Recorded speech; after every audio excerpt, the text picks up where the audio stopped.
You are listening to Faithless Brewing, a Magic the Gathering podcast for the Spike Road. Each week we design new decks for tournament play. We put our creations to the test and share our findings on the air. Coming up on the brew session, Otherworldly Gaze has already notched 2 trophies for Cave Dan, but he's hungry for more.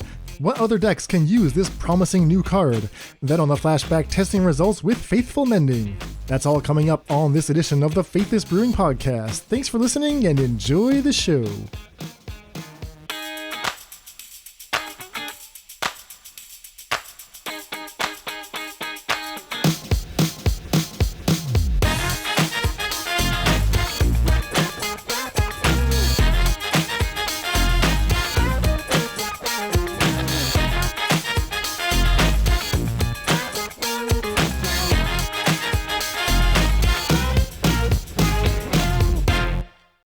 Welcome to the Faithless Brewing Podcast. I am David Robertson, coming to you live from the Twin Cities, and I am joined by the CEO of our podcast. He is Cave Dan Online, Daniel Schreiber. Dan, what's going on? Hey, David. I'm doing well. How are you? I'm doing well. It is a new day in Magic. We are on the release of the new set, our third visit to Innistrad, all kinds of new cards to try out, so it's a good time to be a brewer. Yeah, for sure. I'm happy to say that I'm back in the winning column this week. Got a couple trophies up on the board. So, who knows? Maybe I'm in the hunt for that trophy leader. Now it's time to challenge the Brazilian king. I only need, 70 trophies or something to match his total? Well, 44 would have got it last season, and this is a very short one, right? Because they're going to restart the season when Crimson Vows comes, so it's only like a 3-week season. Is that correct, or is it considered part of like one large continuous season somehow? That's a great question. I'm going to defer to Mana Symbol on This Week in Modern for the official start and end of this trophy season. I'm not sure. Seems fair. I did notice that Jacob Comiskey, the Pen Sword, is back. He's out of retirement, and he's already got 6 trophies in like 5 days with Blue Moon. Yeah, famously quit when Blue Moon wasn't good anymore, and now that it's playable again. Some people just want to play Magic exactly one way, and if they can't, they're out, and if they can, they're in. So, I mean, his record is really impressive, although I think his latest trophy was with Burn for some reason. I don't know what to make of that. Yeah, I think the Twitter post I saw just said it's a much shorter league. So, sometimes you gotta... You have an appointment to be at, and that's the best thing you can do. Exactly. So just a quick reminder before we get into our results from last week, we of course wanted to play around with the newest addition to the Faithless looting tradition, Faithful Mending. If you would like to support us, you can go to patreon.com/faithlessbrewing. Join at whatever level you feel is appropriate, and you'll get access to our Discord, where Dan's posting all these crazy screenshots of him casting phoenixes and whatnot. And at various other levels, you get access to swag, and you get to vote for the cards we brew around at times. So, yeah. Yeah, absolutely. Patreon.com/faithlessbrewing. That's where you can sign up if you like. We really appreciate the support. So in this episode, we are going to talk about our results with Faithful Mending. We're going to talk about a card that kind of stuck out to you, Dan, while you were playing around with some brews in Modern, and maybe some other homes that card might end up in. And then if people tune in to our Sunday pod, they will hear us taking a look at some of the technology that showed up on the weekend with the release of the new set, and we'll be going over a bunch of brews for the new Teferi. So without further ado, we jumped into the queues with Faithful Mending. White and a blue instant. You gain 2 life, you draw 2 cards, then discard 2 cards, flashback 1, a white and a blue. Instant, very relevantly for Damon Alexander out there. This card saw immediate success. In the top 8 of the Modern Challenge, Aspiring Spike took a Jeskai list to the top 8, and Spider Space took a modified version of the Esper Reanimator list we were talking about last week into the top 8. Yeah, there's something called the Aspiring Spike effect if you play Modern on Magic Online. in terms of what is the metagame like on a day-to-day basis, if Spike is playing something and doing well with it, you know it's going to be all over the leagues for at least the next 24, 48, 72 hours.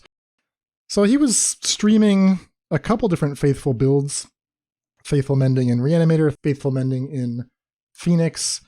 Ended up playing his Jeskai Phoenix lists on Saturday, going all the way to top 8. I've been playing for the past couple days, and the leagues are just entirely Phoenix and Reanimator. That's like all you're playing against. It's like the Faithful Mending metagame right now for these 2 days. Yeah, I mean, the thing that sticks out is not that many cards in this set were going to affect Modern. Modern is super powerful, but 2 of them are Consider and Faithful Mending, and they find their way into the Phoenix list, and depending on the build of Reanimator, they both find themselves into that build as well. So you kind of get to play with 8 new cards. Yeah.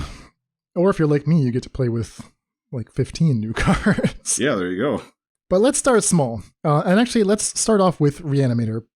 This is, I think, one of the first shells you identified last week, David, as going to get a huge upgrade from Faithful Mending. Spike 5-0'd and the Friday deck dump with, I guess, a pretty standard-ish Esper Reanimator shell with Chalice of the Void and Prismatic Ending, that package that allows you to lock out 1-mana spells from your opponent, but also still have access to cheap removal, because Prismatic Ending can be cast for 1, but you can also cast it through a Chalice of the Void, through a little quirk of the rules templating, which is nice. Beyond that, you have the Persist or Markgrave package for Faithful Mending, for Archon of Cruelty. You only have, 10 flex slots beyond that? Some number of counter spells to Fairy Time Ravelers, and I see that Spike was using Gifts Ungiven and Unburial Rites, along with 23 lands. But the list that ended up going further on Saturday was actually in the hands of Spider Space, who's Gabriel Maxon, one of the hosts of the Mishra's Babel podcast and a longtime Death and Taxes specialist. His build did not play Chalice. Instead, he wanted to have access to 1-drop specifically because the card Thoughtseize is A, very powerful in a vacuum for forcing the combo through, but B, happens to synergize really nicely if you have, for example, an Archon of Cruelty stuck in your hand, and you just need to fire off the Persist and start pulling ahead. Thoughtseize can be a backdoor way to do that as well. And by virtue of not having Chalice, Spider Space also got to play 4 Considers in his main deck. Yeah, it's an interesting choice. Obviously, if you have a bit of a prisoner's dilemma, you want to be able to play 1-drops because turn 1 is the most important turn in Modern by a huge margin. At the same time, if you know that everyone else is playing a bunch of 1-drops and you can play a card that shuts down all their 1-drops, that's great. In addition, you have the backdoor effect with Chalice to beat but have game against Rhinos or any other Cascade deck game 1. So, do you want to be the one that's playing the 1-drops and hope you dodge those other matchups? The concern I had about both of these lists, which is why I had a lot more removal in my list, is you are just so soft to turn 1 plays. You only have 4 removal spells. I said that wouldn't be enough. And all weekend when I watched Spike playing in between his leagues, he was just losing to decks that would get ahead of him on tempo. They play turn 1 Monkey. You don't have any way to interact with it. You're not playing Archmage's Charm to even take it. And it just does 12 damage to you and makes 6 mana. And that's the end of that. So I'm not saying you have to play Collective Brutality. That is a fine choice, I think, if you're playing Chalice. If you're freeing yourself up to play 1-drops, I would recommend playing some cards that interact with a 2-1 for 1. The world's greatest Savannah Lion must be respected. Yeah, I didn't really understand why you were suggesting Collective Brutality last week, but in my testing with this exact build, man, Ragavan just ran all over me. The monkey show, it was exactly like you described. Yes, I have 4 Prismatic Endings somewhere in the deck, but Ragavan is here right now in play, and somewhere in my remaining 50 cards, I have an answer, but by the time I find it, I'm going to be at least 3 Lotus Petals behind, plus whatever other spells I got off the top of my deck. Yeah, so, to me, it's an easy fix. I think this shell is really powerful. I think we were impressed in general. The sort of dummy, Persist plus Unmarked Grave plus Archon that they built, the pre-built, Gen Con thing they did for us in MH2, that shell is just really good. And then Prismatic Ending is just the default best removal spell in the format. And then Faithless Mending is great, right? It's not quite Unmarked Grave in terms of its consistency, but it does other things, and it happens at instant speed. So it lets you play some type of instant interaction. You don't have to play counter spells, but you can. You don't have to play Consider, but you can. Consider super powerful card as well. Super impressed with it. I think it's a lot better in Phoenix Shells, where you have other like Delve cards. You're just like material in the graveyard is a lot more value. It's almost like a blue, but it's making a mana in the future. Here, you're just not that likely to hit one of your cards you'd prefer to be in the graveyard, so I think it has a little bit less value. Although, just in general, like searching through your deck is something. I think the metagame is adjusting all these graveyard decks. It is true once you get your creature in play, none of the removal interacts with it. So, I think this is just going to be a deck that people are going to have to interact with in one way or another for the, foreseeable future. So for my testing, I started off with Spider Space's exact list, just to get a feel for it, see what I liked, see how it played, where it felt smooth and where it felt kind of rough around the edges. My league didn't go that well. I think I went 2-3, but the losses were pretty convincing. I lost to Blue Moon, the Pensword's famous deck, although not piloted by the Pensword. I also lost to Is It Murktide, just the classic Ragavans, Dragon Rage Channelers, and Murktide Regents, plus a pile of counter magic and expressive iterations and Mishra's Baubles. And in both cases, I just felt like my opponents were running circles around me. They were just a little bit more efficient at everything they were trying to do. Their spells all cost 1, whereas my entire game plan of putting something in the graveyard, bringing it back from the graveyard, and I have to find all 3 pieces.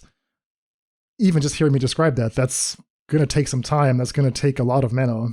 Minimum 3, but possibly up to 6 mana, depending on how much digging you have to do. And if at any point they disrupt me, that's that. So those matches didn't feel particularly close. And while I had counterplay, obviously Spider Space was aware of this when he built the deck, and he's got some tools. Flusterstorm helps, for example. Teferi Time Raveler is a very good card against blue decks. In the end, I just felt like it wasn't quite enough. And then when you factor in that just by virtue of being a solid 3-color mana base, I happened to die to Blood Moon at random times, I felt like maybe there was something fundamentally flawed with how this Reanimator package lines up against blue decks. Yeah, it's possible. The metagame right now is in so much churn. I don't think we know what the blue decks will look like when everything settles. So I think there's still a lot of room to fudge around the edges in terms of what you want to do, how you want to interact. But fundamentally, I think the fact that Prismatic Ending is a main deck way to kill hate is just that. That's the thing that makes this deck even playable. People can bring in whatever they want, and Ending clears it away. And, that fundamental interaction is something that's worth noting. Yeah, absolutely. And the news wasn't all bad. So I was able to beat a Jeskai Stoneblade deck. I played 2 Esper Reanimator mirror matches, split those. 50% in the mirror, that's good. Exactly, yes. Not just the mirror, but the exact Spider Space mirror. I think we were all using the exact 75 from Saturday Challenge. So there was no, even something as little as, okay, there's a Zagoth Triumph in the mana base. Why is that there? That's Sultai colors. Well, it's there so that you can fetch it for a 4th color, so that if you need to point your Prismatic Ending at a 4-drop, an Omnath, for example, or a Leyline of the Void, you can do that. So we all knew each other's tricks. It was interesting to see how it all played out. I will say that Faithful Mending felt like by far the most powerful card in this deck. So that's, I think, a good sign for Faithful Mending's place in Modern going forward. I look at my hand, if it had a Faithful Mending, I felt pretty good about that hand. I think because the pieces that surround the reanimation package tend to just be plausible control cards. Counterspell to Fairy, Thoughtseize, removal. I'm not in a rush. I'm not trying to race to combo. I'm actually okay settling in for a longer back and forth game in which I can try to find my window to make my move and bring the Archon back. And in that case, having a Faithful Mending gives me 2 good turns at least of casting it once, flashing it back, advancing my game plan at instant speed while leaving my mana open. Yeah. So that is Esper Reanimator. The format is basically already coalesced on 2 builds in 4 days. We'll see if it continues to iterate at all. Yeah, so that's kind of the most common Esper Reanimator shell you will find right now. There was, however, a list that showed up in the Tuesday deck dump that I think actually makes some notable improvements. This is one from Guillaume Wafotapa. It's Esper Reanimator, so it's got the usual suspects, except notable omission, Wafotapa is not playing any copies of Unmarked Grave. I found that Unmarked Grave is the worst card in the deck. It is the card that is card disadvantage, quote unquote. You have to do it at sorcery speed, and it probably feels the worst to draw that card when you're in a low resource game, when you're trying to rebuild, because you know that you're just so many steps away from actually doing anything. So Wafotapa just cut that card entirely, and you may be wondering, well, how was he finding his Persist and Archon of Cruelty? What did he put in instead? He put in 4 copies of Mulldrifter. Just plain old Mulldrifter, 5 to cast, 3 to evoke, draw some cards. The other details of the build, he is using Chalice of the Void, so there's no Thoughtseize here, there's no Consider. This is a much slower build with 24 lands. It seems like you're looking to actually reanimate Mulldrifters a not insignificant portion of the time.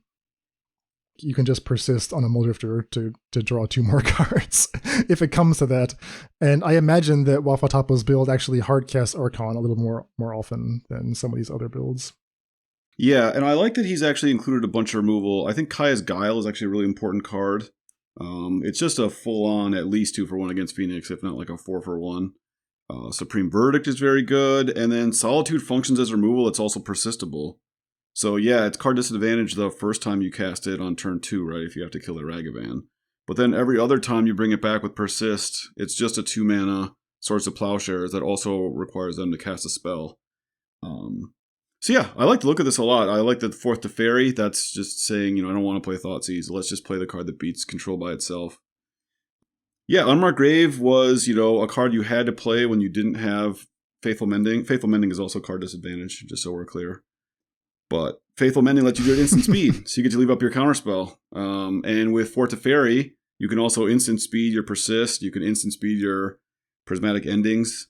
You can instant speed your Supreme Verdict on Burial Rites, etc. So the more Teferis you have, the more the instant speed of Faithful Mending is going to matter. Yeah, I like the look of this list a lot. And just in general, you can Mulldrifter on the draw on turn 3 and just discard the hand size if you haven't had to cast any spells. Put your Archon right in the graveyard, you're ready to go. Just like when we were kids. Yeah, exactly. Yeah, so that's a few different builds on Reanimator. I don't feel like we've arrived at the best configuration yet. I actually have some ideas about that. That's one of the lists that I will propose once we get to our card of the week. But that's getting a little bit ahead of ourselves. There's one other list that I tested pretty extensively, and this is also, I guess, the other big storyline coming out of the weekend. So, David, tell me about Aspiring Spike's Phoenix list. Yeah, so we talked about the fact that people would try to play Faithful Mending in Arclight Phoenix. And the cards that we knew for sure would go in are 4 Faithful Mending, 4 Manamorphose, 4 Thought Scour, 4 Prismatic Ending, 4 Lightning Bolt, 4 Consider. Those are all locks. From there's a few options. Aspiring Spike chose Faithless Salvaging. He's a big fan of that card. I've actually kind of liked it myself. You can cast it on turn 2, end of turn 3. It sets you up to get multiple Demi-Liches, multiple Arclight Phoenixes in play because it functions as a free spell that also tears through your library. He was playing 3 Gutshot. Again, this is a fine card against Ragavan. It's a fine card to just cast a free spell early. 4 Serum Visions for consistency purposes. And then he chose to go with Demi-Lich. I think he tweeted out that he had tried some number of Murktides. He had tried Darcy and didn't like that. So he thought 8 threats was the right number, and he really liked Demi-Lich. So he took this to a 6-1 record in the challenge and lost to Gabriel Nassif in the first round of top 8. Gabriel Nassif was also on a graveyard deck. So yeah, super cool deck. Lots of options. Demi-Lich was an impressive card, I have to say. Attacking over and over again and just casting expressive iteration after expressive iteration to just like mow down Hammer Time's permanence. That seemed to be a good avenue to win against a deck that I think this deck, or decks like this, would typically have a problem against. Yeah, it ended up looking pretty good. I was surprised by how good Faithful Mending is, and I think even Spike was saying he wasn't sure that Faithful Mending would make that big of a deal. I think he was pleasantly surprised himself. I think he 5-0'd the first league he played, which convinced him to at least just, almost for the memes, join the challenge, and then of course he top 8'd. Yeah, it's, I think, partly Faithful Mending being very good, and partly Prismatic Ending, which you're getting almost for free because you're already splashing white for Faithful Mending.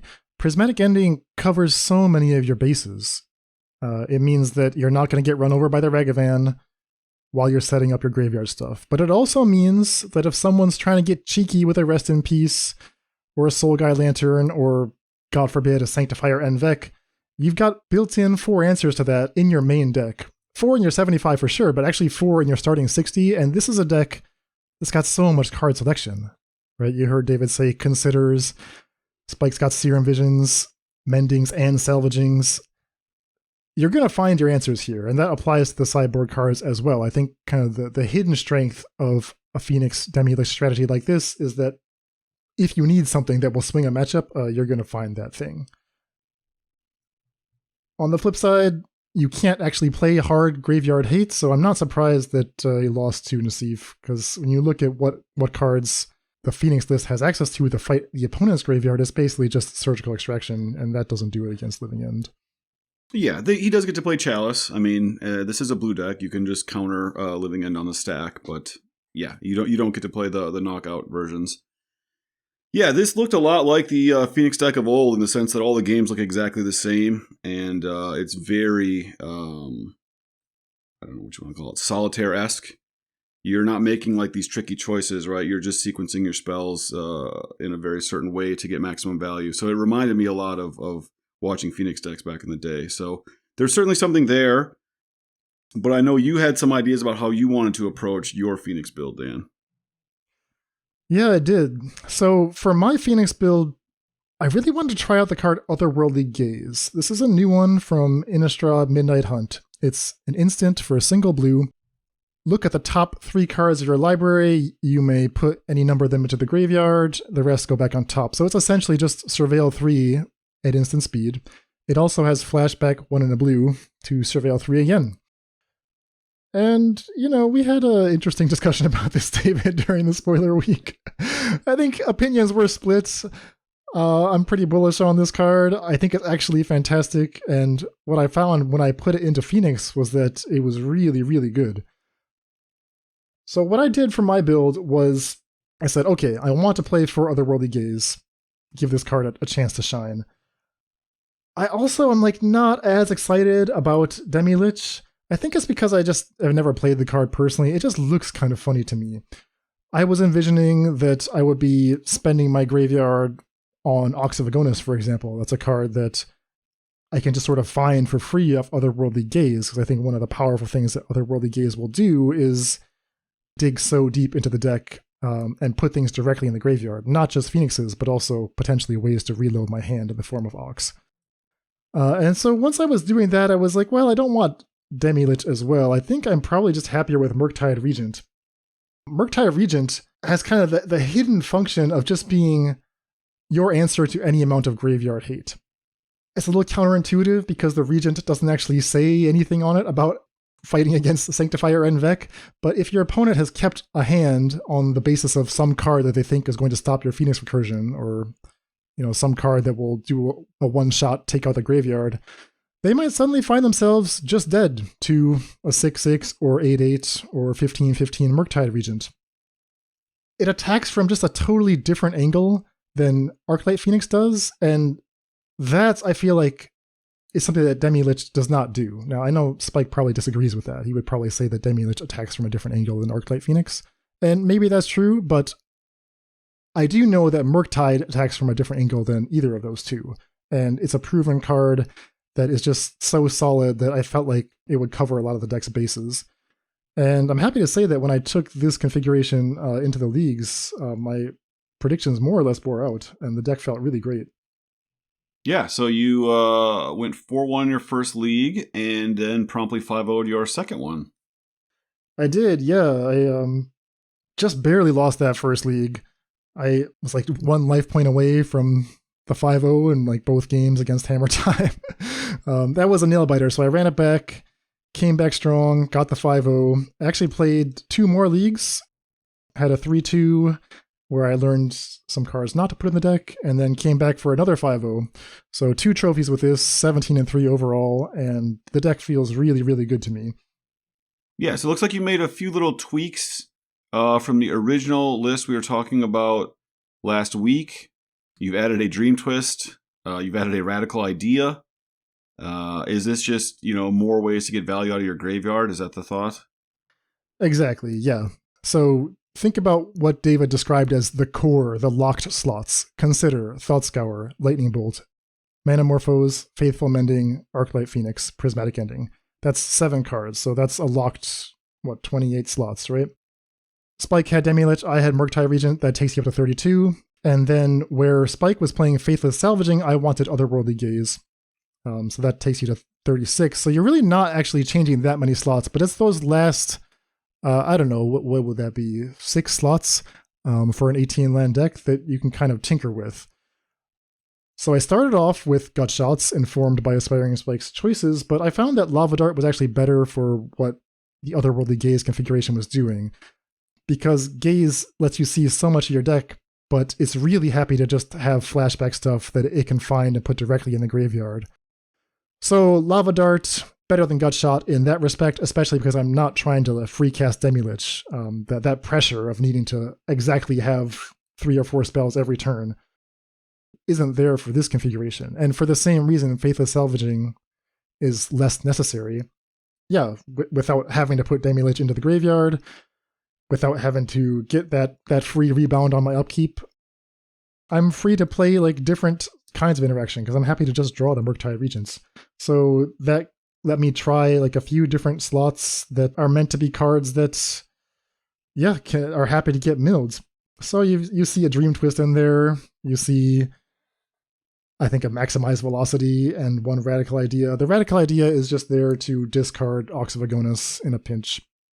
But it actually performed really well. So you took that final list to your final 5-0, and you have notes here. You're already playing against a ton of graveyard decks. So other Phoenix lists, some, probably card for card spikes, others, other people's interpretations of that. There's already blue-red Phoenix lists that aren't playing white at all, but are probably, filling the graveyard and casting their own. The DRC list, actually, Graveyard Hate is already just reasonable against them. Just a blue-red like Delver or whatever you want to call it, although Delver is not even close to good enough. Then you have Living End. Then you have these Reanimator Shells. Again, are they playing card for card spikes list? Or are they playing card for card spider spaces list? So I see you're playing 3 Surgical Extractions, 2 Chalice of the Void. I mean, is there more Graveyard Hate you can put in there, Dan? Or you think you're kind of maxed out? Or like, what is your plan in the mirror? I've been happy with 3 Surgical Extractions. That is, I think, the best card in the mirror and the best card against Reanimator. Outside of exactly Teferi Time Raveler being in play, Surgical just embarrasses all the mana they spent trying to set up their Persist on Markgrave combo. And both of these decks, Reanimator and Phoenix, they're so threat light. I mean, Spike is playing 8 threats for Arclight Phoenix for Demi-Lich. If you Surgical one of those, it's almost completely defanged. Similarly, the Reanimator deck, if you Surgical the Archon of Cruelties, what do they have left? 1 Serra Emissary? Well, you get there with your 4 Muldrifters, don't you? See, they fly in for 2 each turn. Well, yeah, Waffle's got all the angles covered. Evasion. I mean, you can't even block it. It's crazy. Trades with Phoenix, drew 2 cards, persisted back. So I think Surgical is the way to go for this build. Unfortunately, that does leave you pretty weak to Living End, but that's what the Flusterstorms and the Chalice are for. I tried like Purify the Graves, actually. That's a flashback spell. 1 to cast, 1 to flashback. It just takes out 1 card, but it just wasn't quite impactful enough. I found that slot is better used to further my own engine, so I gave that slot back to the Radical Idea. And the second Aux. The second Aux was bouncing in and out of the list. So you're happy with the list as it is now. There's no further tweaks in your mind that need to be made. Obviously having a lot of success with it. Yeah, I mean, there's probably like 3 or 4 slots that, I need to tinker with. I think I want a second Lava Dart main. But the biggest thing that's going to happen if you try this list, which I definitely encourage you to do, is someone is going to ask you, why are you playing Otherworldly Gaze? I was watching Spike stream today. He was streaming his build of Phoenix, and like every 5 minutes, people would ask him about this card. Why are you not playing Otherworldly Gaze? And he would just say, he doesn't believe in it. He can't imagine that it's any good. It's a trap card. It's like Taigam Scheming or something. He said it's a very high variance card. I respect his opinion, but when he says he hasn't tried it yet, like, you just have to try it. It's not at all like what he's saying. It's a completely different card from the card that he's imagining. This was by far the best selection spell in my deck. Outside of Murktide Regent, this was the best card in the deck. More powerful, more consistent than Faithful Mending even. It's just cheaper. It lets you chain Phoenixes so easily. Very, very common scenario is that I'll look at my opening hand. It's 6 spells, 1 land. If I'm going to keep that hand, I need to be guaranteed to hit land number 2, and Otherworldly Gaze is the absolute best card for doing that. It lets you look essentially 4 cards deep. If there's not a land in your top 3, you just mill them all, and your 4th card could be that land. The fact that it's card selection is, I think, something that people are having a hard time evaluating in a vacuum because we've just never seen it before. We've never seen this effect. Surveil 3. That's like almost a playable card, and the fact that it gives you another Surveil 3 at instant speed for free, it's almost like Ponder twice. It's really, really good. All right, there we have it. Otherworldly Gaze. Ponder twice. Ponder's banned in Modern, so if we're pondering twice at instant speed, I mean, that's a spicy meatball.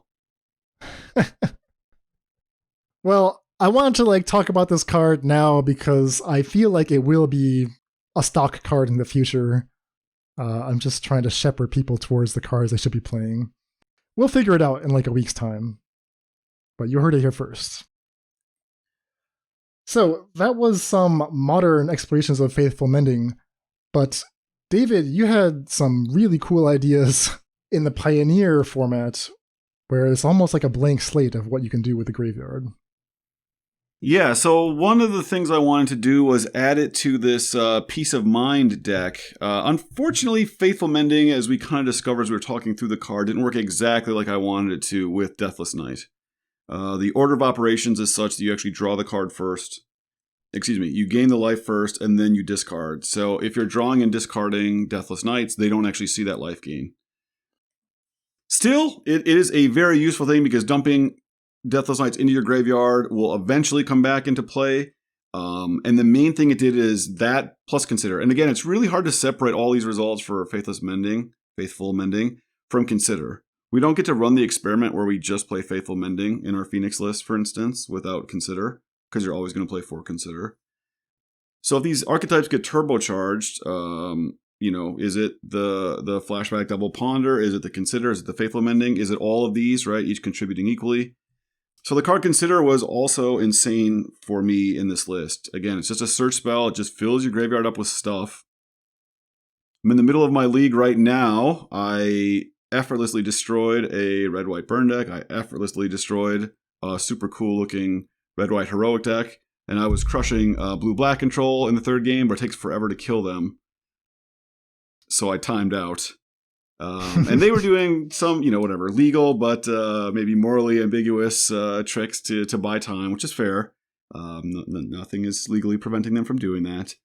But the sort of desecrated tomb engine is sort of a lock. There's nothing Blue-Black can do about it.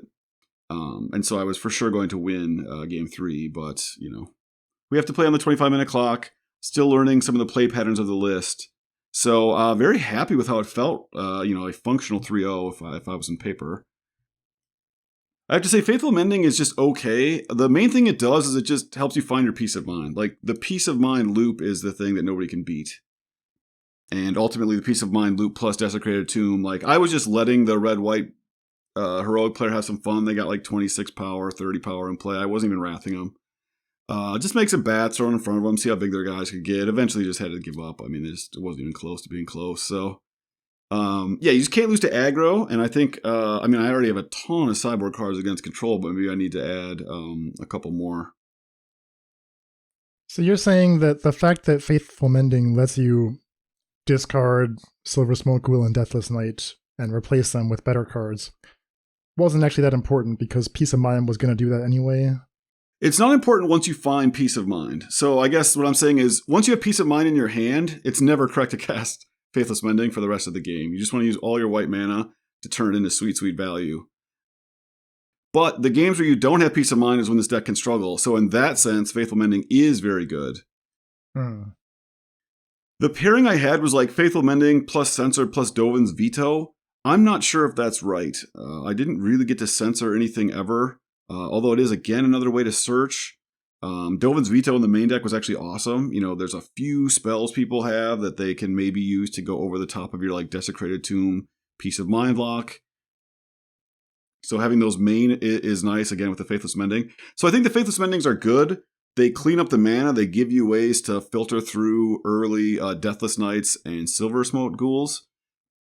You just have to understand, like, once you have Peace of Mind, it's like when you had... what was that, Pack Rat? Like, you have all these sweet spells in your hand, and you, like, want to cast Thoughtseize, and you want to play your whatever. It's like, no, man. Like, a robot can play the rest of this game. Like, white mana, discard Deathless Knight with the trigger on the stack, discard Deathless Knight. The draw thing is actually awkward with the Faithless Mending there. It's just nice to cast Faithless Mending on turn 2. It's not actually card disadvantage in this deck, because eventually all the garbage you're putting in the graveyard comes back to your hand to be discarded again to Peace of Mind. So this will be another candidate where I think putting 4 Otherworldly Journey into the deck will actually improve everything you're describing. If you want to find Peace of Mind, that is the absolute best card for doing so. Unless you cast it on turn 1, you get 3 looks for Peace of Mind. If you don't find it, on turn 2, you get 3 more looks. You've looked 6 cards deep. That's where you're casting your first Faithful Mending to look 2 cards deep. It's just so much faster. Yeah, even hearing you describe it, it's certainly something worth doing. The thing that's notable is getting multiple Silver Smoke Ghouls in your graveyard is really nice. The multiple Deathless Knights doesn't actually matter. You actually need like a white for each. So really like 1 Deathless Knight, because you can do it on your turn and theirs, is about as good as 2 Deathless Knights, unless you finally get up to 4 white mana. So yeah, really you're just trying to find Peace of Mind, and then the extra ghouls are nice. So yeah, I'm not opposed to it. I was actually thinking about it while I was playing. I thought the Censors would be better. It may be that the Censors like actually useful. Like if you're on the play against like mono green, right? Like censor their 3-drop, then untap, play Peace of Mind, and start going off. But yeah, like Collective Brutality is not a card that I really needed, although it was a sweet sideboard card. But yeah, I think that's certainly worth considering. I didn't really need the Dream Trawler. I mean, it was awesome to get mono red to throw down, but you don't need it. Any consideration for like how to win the game when you're low on time? It seems like Desecrated Tomb is your primary win condition. Yeah, I was thinking like maybe a 1-of Nezahal in the sideboard. The other thing is maybe just a Thought Distortion. If you just get rid of most of their cards, they don't have a way to like come back. The Desecrated Tomb engine actually kills them fast. Like the problem is they were just like resolving like a Shark Typhoon against us, even though we have like a bunch of vetoes and Mystical Disputes post board. And so they were just able to like buy a bunch of time by making sharks. And I was letting them attack with their 8/8s and 6/6s. I mean, they could never kill me. But we could only make like, 2 or 3 bats each turn cycle. And then, every time they opt or whatever, they're getting a bunch of blockers. Push is like killing a bat and making a blocker for a bat. Sharks versus bats. What is this? Because again, once you have the loop going, like the Peace of Mind loop is so much better than Faithful Mending, you don't actually see that many cards anymore. The Faithful Mending can help you find counterspells, maybe, unless you miss on your top 2. But that mana could be used to actually just like keep making bats, or keep, putting Silver Smoke Ghoul back in play. My opponent also I don't know how many of these they're playing the black instant, like exile a creature from your graveyard and then flash it back. So I was having to play around that like the whole game, like constantly like stacking all my triggers so that I could beat it. And I like Dovin's vetoed it out of the graveyard like 2 or 3 times. So Maybe you want the Denic Pious Apprentice, the 2/3 lifelink that prevents players from targeting cards in graveyards, and then it also disturbs for 4. Yeah, I thought about that actually. It was a card I considered in my original build. I might just put it in straight up over Trawler. I mean, you just don't need Trawler. Like, the Trawler did do what I wanted. Like, when I put it in play, they couldn't kill it because I have all these cards to discard. But I actually think I took it out against Control because it's just like a big clunky spell that they can counter. So the deck felt actually awesome. Like, it did its thing. Like, the problem before was I was having a hard time finding Peace of Mind. And once I was finding it, because my deck was mostly not white, I didn't have that many white sources in my deck. Now I have a ton of white, plus the pathways have been printed.